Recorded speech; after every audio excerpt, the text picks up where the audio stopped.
Hi, my name's Ryan with the Mycosphere. I like to grow mushrooms and I like to teach people how to grow mushrooms. I'll show you guys what I'm doing today and kind of the daily work that I get into. Okay.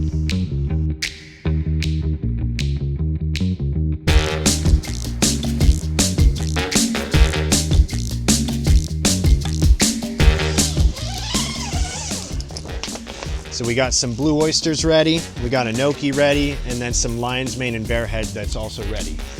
Check that out. Beautiful. So we're just gonna pull some of these blocks out of here and we're gonna get some fresh to sell locally, and then we're going to dehydrate and process the rest for products.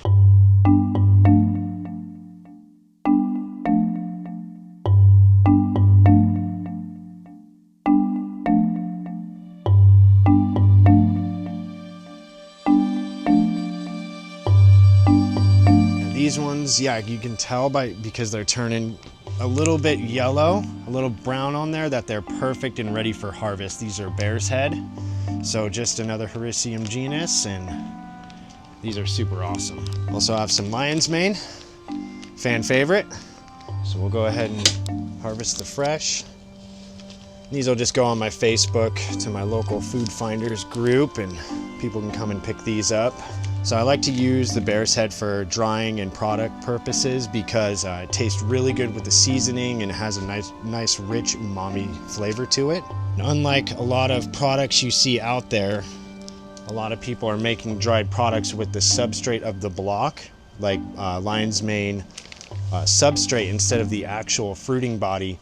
All my products are made with the fruiting body. I stand by this. I believe in the fruiting body having more medicinal properties than the substrate. It's all by choice, but I like to just have the real deal in my products.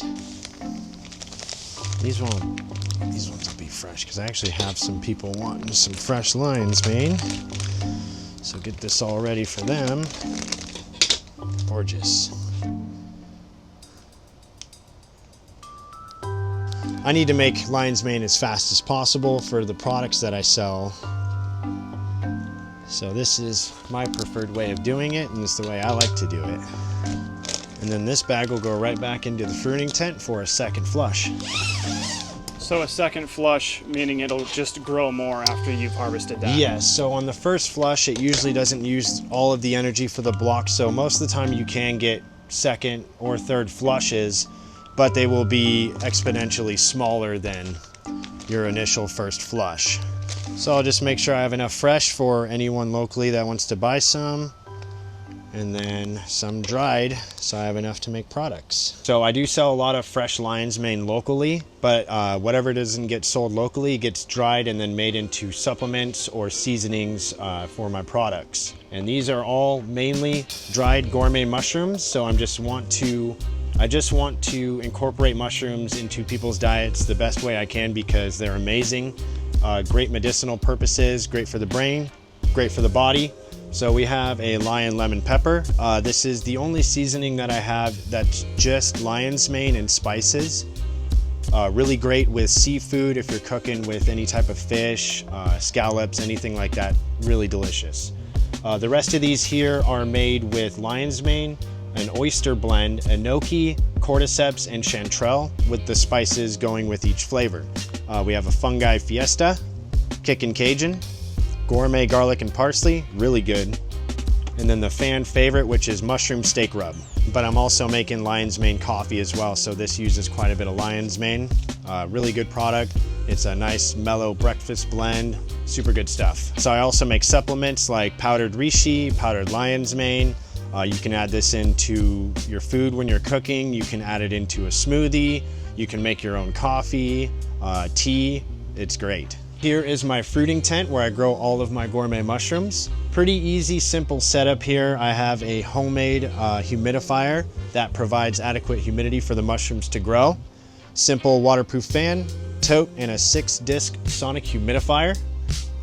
Fresh air goes into the bottom, and then excess CO2 gets flushed out of the tent here. And so the humidifier is set up on a humidity controller, so it shuts off the fan and the 6-disc sonic humidifier at the same time when the tent reaches a preferred humidity level. I like 86. My mushrooms seem to love it as well.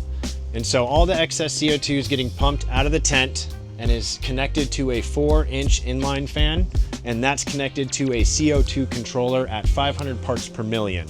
We want to try to imitate outdoor conditions as much as possible, which is around 400. So as long as we're around that level, the mushrooms will grow adequately. So here's my lab setup.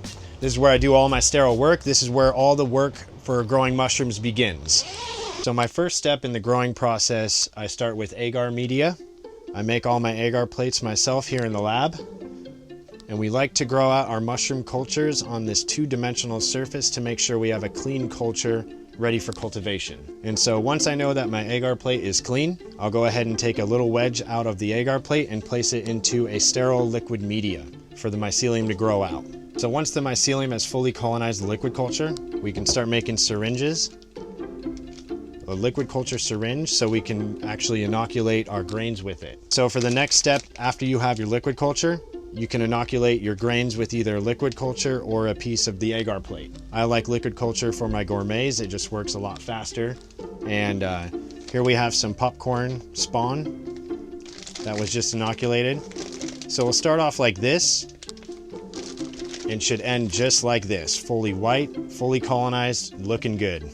The grain spawn inoculates the substrate incubates and fully colonizes, and then I get mushrooms. All right, so I just kind of showed you guys how I go about doing all my mushroom sterile lab work. So today we're going to be inoculating some substrate bags with grain spawn so we can get another round ready when those bags in the fruiting tent are done. So now we have the flow hood on. The room has already been scrubbed. I enter the lab with fresh clothes. I take a shower before I come in here. I want to make sure that everything's as clean as possible. If you're not clean when you're growing mushrooms, you're not going to be successful. So we'll go ahead and inoculate these substrate bags. Here's some lion's mane. You can already even tell that it's starting to produce fruiting bodies from the grain, so it's good to go. We'll go ahead and wipe our substrate bags down. These were pressure cooked in a pressure cooker for 2 hours to make sure that they're completely sterile on the inside. We want to grow mushrooms, not mold or bacteria. Wipe the whole back of the bag, the gussets, the front of the bag. So pretty easy and straightforward. We'll cut the grain spawn bag. And we'll seal it up.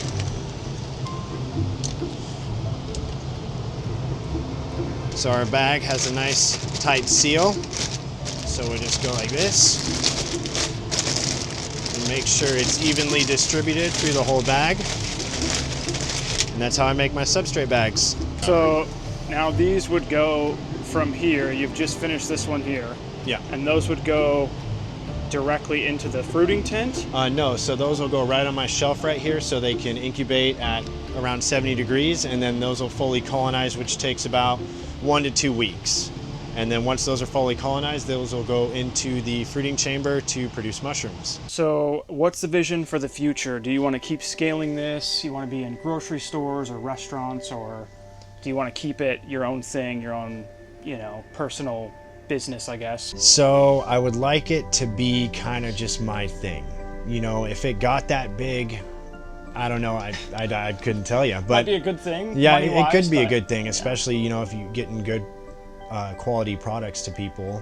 No, I like just having my own thing. It'd be nice to get, a bigger shop that's designated for this instead of, a garage in my backyard. Yeah. But I'd definitely like to scale it up. I'd like to be putting this in stores. I'd love to supply restaurants. I'd love to supply everyone with just good mushrooms, good health.